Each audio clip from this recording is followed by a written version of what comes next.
A frozen February afternoon in 2007, a nervous man crosses an icy parking lot toward the Merrillville, Indiana police station. He's just been arrested, but he's not worried. In fact, he's convinced he'll walk free within the hour. Why? Because he has information. Not just any tip or bombshell that could crack open a 4-year-old murder case that's gone completely cold.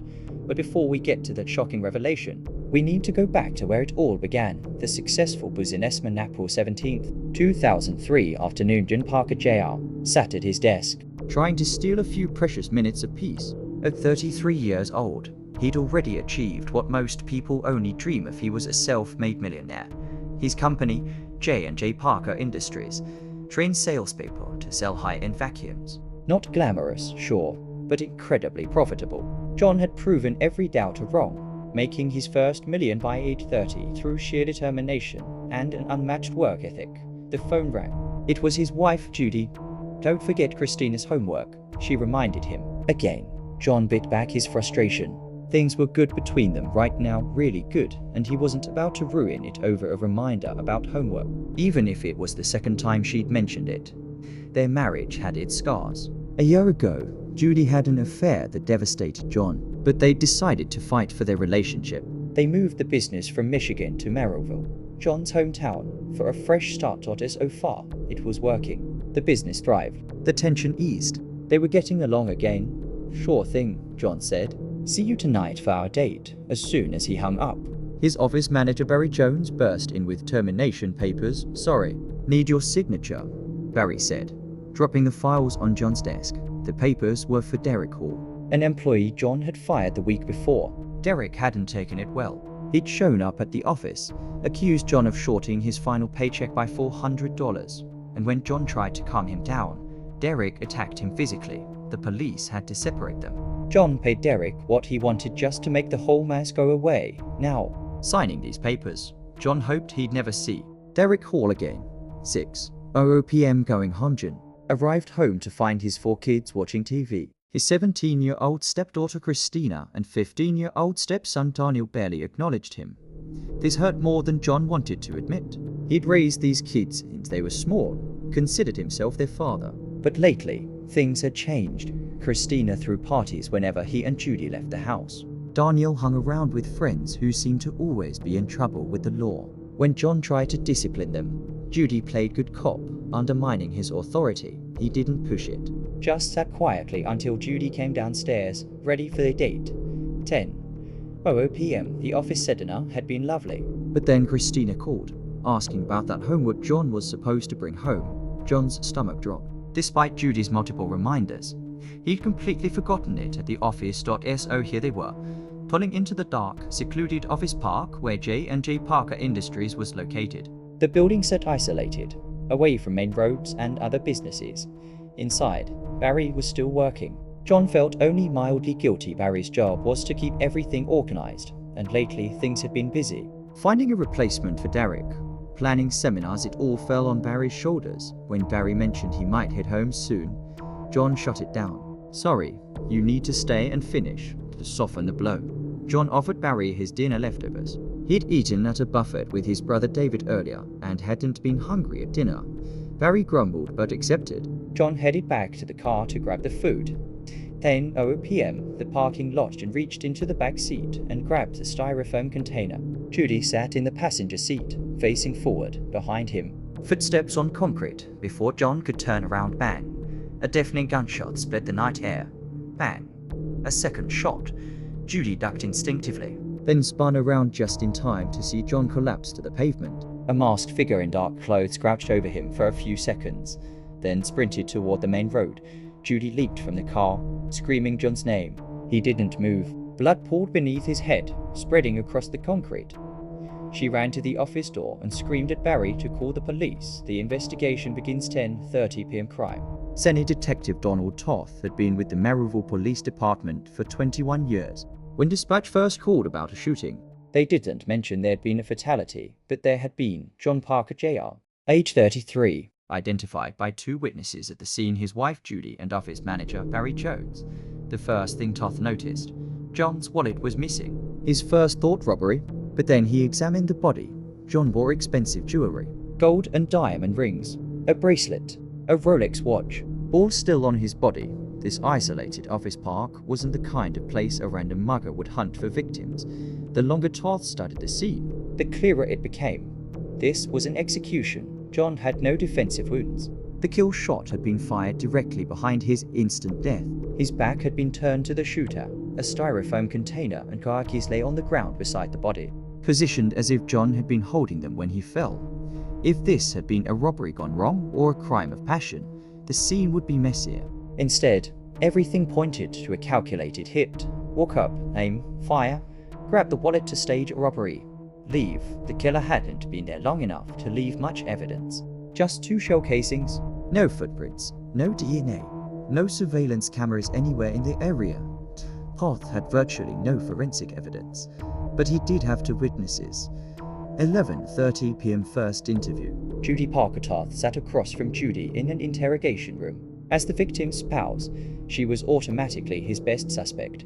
He didn't think Judy pulled the trigger herself, but the pristine crime scene suggested a professional hit. Maybe she'd hired someone. Judy could barely speak through her tears. When she did manage words, they came slowly, painfully. She recounted the evening. Dinner, stopping at the office for homework, seeing Barry inside, John coming out to get his leftovers. She turned away, then 2 loud shots. When she looked back, John was falling. A figure in dark clothes bent over him, then ran, but then something shifted. The shakiness vanished. The grief hardened into something else. Judy looked directly at Toth, her voice suddenly firm and cold. You better find the person who did this and bring them to justice. The transformation gave Toth goosebumps. Either she was an incredible actress, or this was genuine shock and grief from a widow who didn't know how to process her husband's murder. Toth asked if anyone might have wanted to hurt John. Judy thought, then shook her head. John was an incredible husband and father. Great marriage. Respected at work. Then she paused. Actually, there was someone from work who didn't like John. Derek. John fired him recently, and Derek came back and physically attacked him in the parking lot. Todd's interest sharpened. A disgruntled employee was definitely worth investigating. He'd ask Barry about Derek when they talked next. For now, he let Judy go home to her kids. Midnight second interview. Barry Jonesberry confirmed Judy's story about Derek. After being fired, Derek had started a violent confrontation with John at the office, but Barry didn't have much else to offer. He'd been in the bathroom during the shooting, heard and saw nothing until Judy screamed for help. Still, it was a solid lead on Derek, and it wasn't just Barry and Judy pointing fingers. John's brother David, devastated and furious about his brother's death, also suspected Derek. 3 people thought Derek Hall might be a killer. Toth needed to talk to him immediately. Suspects multiplied. Next morning, Derek Hall seemed stunned when Toth showed up at his door, but he immediately invited the detective inside. In the living room, Derek looked uncomfortable and nervous, but insisted he wanted to give his side of the story. Yes, he'd been fired from J&J. Yes, he'd been given more work than expected and couldn't keep up. Yes, John had shorted him $400 on his final paycheck. I went to get the money I was owed, Derek explained. It led to a physical fight, but we only pushed each other. It got resolved. It wasn't that big a deal. Then Derek delivered his alibi. He'd spent the entire evening playing video games at a friend's house. He gave Toth the friend's number. Go ahead, call him. He'll confirm it. Toth tried not to look disappointed. If the alibi checked out, Derek was out. Could Derek have hired someone? Unlikely. If he was upset over $400, he probably didn't have the cash to pay for a hit.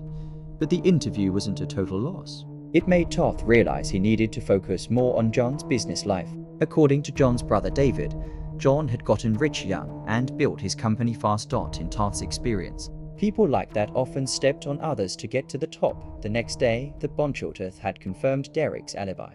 Time to move on. His new prime suspect, Barry Jones. Toth had spoken to every employee at J&J Parker Industries. They all said John was a great boss who worked hard and pushed his team. The Parkers were well respected in the vacuum sales world, but office gossip painted a different picture of their marriage.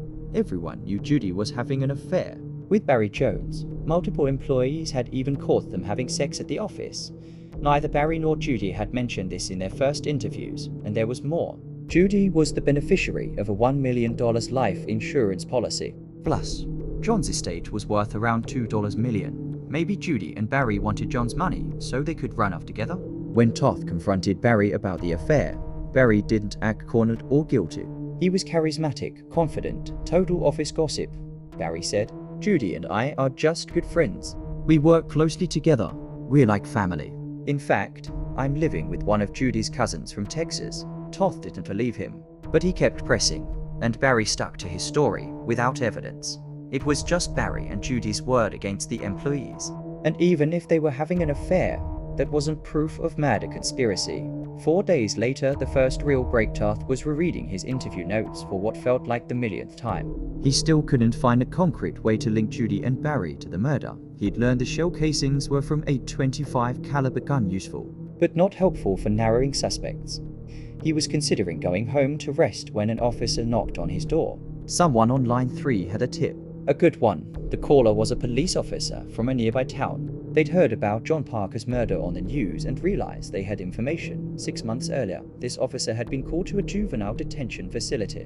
During a random search, staff found that 2 kids had over $200 in cash against the rules. When asked where they got it, the kids said it was payment for a hit on John Parker. Toth was stunned. But not as stunned as what came next. The kids said the person who arranged the hit was a former high school classmate, Daniel Hicks, John's 15-year-old stepson. Toth had considered the possibility of a professional hit, but it never occurred to him it could be linked to family. To a child, the officer admitted they hadn't taken it seriously at the time. Nobody notified John's family or spoke to Daniel about it. A huge screw-up. But Toth wasn't focused on that. He immediately sent officers to track down those 2 kids. Then he called Judy. He needed to bring Daniel in for an interview. Since he was a minor, she'd have to come too. After midnight, Daniel's interview, Judy sat in the back of the interrogation room, watching her son Daniel sit at the table with Toth and other detectives. She'd seemed genuinely shocked when Toth told her Daniel had allegedly asked someone to kill John. She insisted there must be a mistake, and was happy to let police speak to Daniel directly to clear it up. Toth decided not to ask about the affair with Barry. Judy was being cooperative, and he didn't want to upset her and have her change her mind. Plus, they still hadn't found the 2 kids Daniel supposedly hired. Daniel was the only lead they had. The teenager looked nervous, blinking rapidly, fidgeting with his hands. Toth decided to be direct, maybe scare the truth out of him. "I know about the murder for hire," Toth said. "Explain yourself." Daniel took a deep breath. "It's true," he said. "I paid 2 friends money I saved from my allowance. I hated my stepdad. John was always on my case, always yelling. I just wanted it to stop." Toth leaned forward. "But I didn't want him to die," Daniel insisted. "I just asked my friends to teach him a lesson. Beat him up." Toth considered this. Maybe Daniel was telling the truth, and the 2 kids had decided on their own to kill John. But that seemed far-fetched. Why would they lie to get themselves in more trouble? More likely, Daniel was the one lying. Toth told Judy and Daniel that they'd have to take Daniel into custody. Officers came in to make the arrest. Behind him, Toth could hear Judy and Daniel sounding completely shocked despite being exhausted. Toth felt energized. They were finally making progress instead of going home. He went back to his office, poured coffee, and kept working. The case goes cold May 15th, 2003. 1 month later, Toth sat at his desk, reviewing copy for a flyer. It announced a reward for information about John Parker's murder. Tomorrow, he'd distribute these all over town. Maybe the public could provide a new lead.it. It was an act of desperation. The case that had seemed so close to being solved was now essentially dead. They'd finally found the 2 kids from the detention center. The ones Daniel allegedly hired. They admitted to meeting with Daniel and accepting the money. But there was no way they were the murderers. One had been thousands of miles away in Las Vegas when John was killed. The other had been in juvenile detention, since Toth couldn't prove Daniel's hired assassins had actually killed anyone. He'd had to let Daniel go, but that didn't mean Daniel was innocent. Those kids confirmed that Daniel asked for John to be killed, not just beaten up. Daniel had lied about that. Toth didn't think someone who wanted to kill his father just stopped wanting him dead. Since Daniel had been home babysitting his younger siblings during the murder, he'd likely gotten someone else to do it. But Toth couldn't keep questioning Daniel. Judy had hired a lawyer. They refused to let Toth talk to any family members. Frustrating. because Toth wasn't done with Judy either. She benefited most from John's death. Life insurance beneficiary. Likely having an affair with Barry. Maybe she wanted to hide the affair from John, and Barry potentially involved with Judy. Possibly complicit in getting rid of John to keep the secret. He thought John was a tough boss. Maybe he'd had enough. He was also at the crime scene when it happened, but with no cameras. Toth couldn't confirm Barry's version of events. At this point, Toth didn't have evidence to prove any suspect killed John or hired someone to do it. He also didn't have enough evidence to eliminate anyone and narrow his pool. In fact, he was adding suspects this week. He'd started considering John's brother David as a person of interest. Officers had been called to Julie's house multiple times because David kept showing up and getting into verbal fights with the family. He'd even damaged their car once. Maybe David was just lashing out in grief. Or maybe he was erratic and violent. Plus, he'd been with John at the buffet on the afternoon of the murder. He knew John would have dinner with Judy later. He could guess John would stop by the office afterward. John was a famously hard worker, Todd sighed. His brain was fried. He hoped these flyers would generate the tip he desperately needed. The flyers no less the next day. Toth and other officers distributed flyers throughout town. Weeks passed. No tips. Eventually, a few responses came in. None provided actual evidence. Months turned into years. Toth spent days in his office, poring over files, looking for something missed. A witness they didn't interview. Evidence they'd overlooked. Nothing. He turned to other projects. The John Parker murder case went cold.